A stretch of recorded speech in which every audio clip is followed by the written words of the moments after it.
బంగాళాఖాతంలో ఏర్పడిన అల్పపీడనం వాయుగుండంగా మారడంతో ఏపీలో పలు ప్రాంతాల్లో వర్షాలు కురుస్తున్నాయి.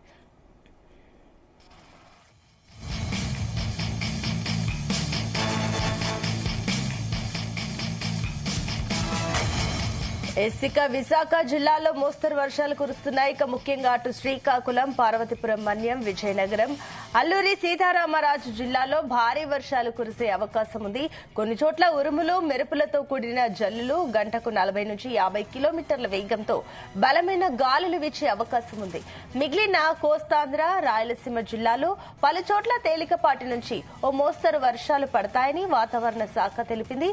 ఇక వాయువ్య బంగాళాఖాతం పశ్చిమ బెంగాల్ తీరం, బంగ్లాదేశ్ ప్రాంతంలో కేంద్రీకృతమై ఉన్న వాయుగుండం ప్రభావం వల్ల ఈ వర్షాలు కురుస్తున్నాయి. ఇక ఇది పశ్చిమ బెంగాల్, బంగ్లాదేశ్ తీరం దాటిన దాని ప్రభావం కోస్తాంధ్రపై పడింది.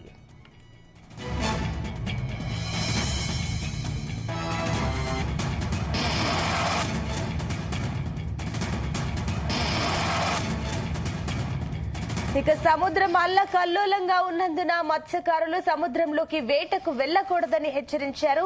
విపత్తుల నిర్వహణ సంస్థ ప్రజలు అప్రమత్తంగా ఉండాలని, వర్షాలు, పిడుగులు పడే అవకాశం ఉన్నప్పుడు సురక్షిత ప్రాంతాల్లో ఉండాలని సూచించింది.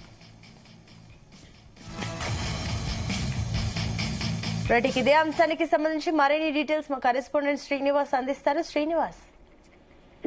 సునీత, బంగాళాఖాతంలో ఏర్పడిన అల్పపీడనం కాస్త వాయుగుండంగా మారడంతో ఏపీలో పలు చోట్ల విస్తారంగా వర్షాలు అయితే కురుస్తున్నాయని చెప్పుకోవచ్చు.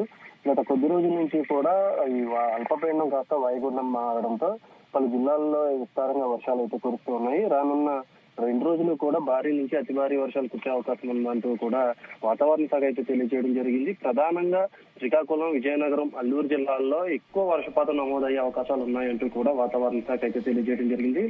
ఈ నేపథ్యంలోనే ఏపీ ప్రభుత్వం కూడా అప్రమత్తంగా ఉందని చెప్పుకోవచ్చు. ఇప్పటికే హోంమంత్రి అనిత ఎప్పటికప్పుడు సమీక్షలు నిర్వహిస్తా ఉన్నారు. ప్రతి జిల్లా కలెక్టర్తో నేరుగా మాట్లాడుతూ ఉన్నారు.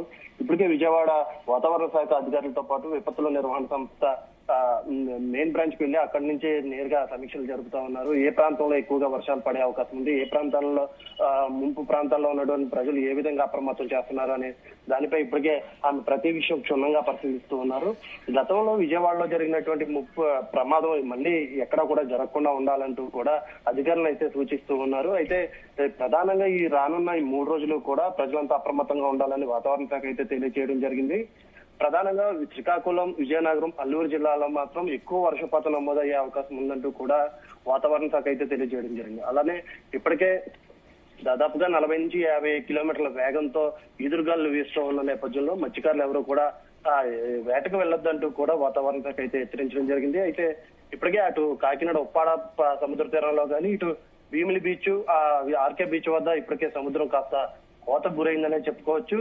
ఈ నేపథ్యంలో సముద్ర తీరం వెంబడి ఉన్నటువంటి ప్రజలందరినీ కూడా పునరావాస కేంద్రాలకు తరలించాలంటూ కూడా వాతావరణ శాఖ అయితే ఇప్పటికే తెలియజేయడం జరిగింది. సునీత, అయితే రానున్న 3 రోజులు కూడా ప్రజలంతా అప్రమత్తంగా ఉండాలి, అత్యవసరం అయితేనే బయటికి రావాలంటూ కూడా వాతావరణ శాఖ అయితే తెలియజేయడం జరిగింది. అయితే ప్రధానంగా విశాఖ జిల్లాలో మాత్రం భిన్న వాతావరణ పరిస్థితులు అయితే కనిపిస్తూ ఉన్నాయి. ఉదయం 6 నుంచి కూడా సూర్యుడు నిప్పులు జరుగుతున్నటువంటి పరిస్థితి. చిన్నపిల్లలు స్కూల్కి వెళ్లాలంటేనే తీవ్ర అస్వస్థతకు అయితే గురవుతున్నారు. తీవ్ర ఉష్ణోగ్రతలు అయితే నమోదవుతున్నాయి. దాదాపుగా 40 నుంచి 42 డిగ్రీల ఉష్ణోగ్రతలు అయితే నమోదవుతూ ఉన్నాయి. ఉదయం నుంచి కూడా సూర్యుడు నిప్పులు జరుగుతున్నటువంటి పరిస్థితి. ఈ నేపథ్యంలో ప్రజలు కాస్త ఒక్కపోతతో గురవుతున్నటువంటి పరిస్థితి. అయితే వాతావరణ శాఖ విశాఖ ప్రజలకి తీపి కౌటు చెప్పిందని చెప్పుకోవచ్చు. రానున్న 2 రోజులు కూడా వర్షాలు అయితే నమోదవుతాయి అంటూ కూడా వాతావరణ శాఖ అయితే తెలియజేయడం జరిగింది. ఈ నేపథ్యంలో ప్రజలంతా కూడా కాస్త ఉపశమనం చెందే అవకాశం ఉందని చెప్పుకోవచ్చు. అయితే వీకెండ్ కావడంతో సముద్రం కాస్త అల్లకల్లంగా ఉండడంతో బీచ్ లో కాస్త ఆంక్షలు అయితే నిర్వహించడం జరిగింది. అత్యవసరం అయితేనే బీచ్ వైపు రావాలంటూ కూడా ప్రజలను అయితే పోలీసులు అయితే హెచ్చరించడం జరిగింది. అయితే అటు అల్లూరు జిల్లాలో మాత్రం కొన్ని ప్రదేశాల్లో కొండ చర్యలు విరిగి పడే అవకాశం ఉండడంతో అక్కడ పోలీసులతో పాటు అధికారులు కూడా అప్రమత్తమై ఉన్నారు. కొండ చర్యల ప్రాంతాల్లో ఉన్నటువంటి ప్రజలందరినీ కూడా సురక్షిత ప్రాంతాలకు అయితే తరలిస్తూ ఉన్నారు. ఎక్కడా ఎలాంటి అవాంఛనీయ సంఘటనలు జరగకుండా ప్రజలకు ఎటువంటి ఇబ్బంది కలగకుండా ఏపీ ప్రభుత్వం అయితే సన్నాహం అయిందని చెప్పుకోవచ్చు. అయితే ఇక శ్రీకాకుళంలో మాత్రం దీని ఎఫెక్ట్ ఎక్కువగా ఉండే అవకాశం ఉంది. పశ్చిమ బెంగాల్ వద్ద తీరం దాటడంతో శ్రీకాకుళం వైపు ఈదురుగాలు భారీగా వీస్తున్నాయి. ప్రధానంగా అక్కడ సముద్ర తీరం వెంబడి కూడా అల్లకల్లోలంగా ఉందని చెప్పుకోవచ్చు. సముద్ర తీరం వెంబడి ఈదురుగాలు గంటకి 40 నుంచి 60 కిలోమీటర్ల వేగంతో ఈదురుగాలు వీస్తున్నాయి. ఈ నేపథ్యంలో అక్కడ ఉన్నటువంటి ప్రజలు కూడా అంతా అప్రమత్తంగా ఉండాలని వాతావరణ శాఖ అయితే తెలియజేయడం జరిగింది. అయితే రానున్న 2 రోజులు కూడా భారీ నుంచి అతి భారీ వర్షాలు కురిసే అవకాశం ఉండడంతో ప్రజలంతా అప్రమత్తంగా ఉండాలని వాతావరణ శాఖ అయితే తెలియజేసింది Sunita. Right Srinivas, thank you.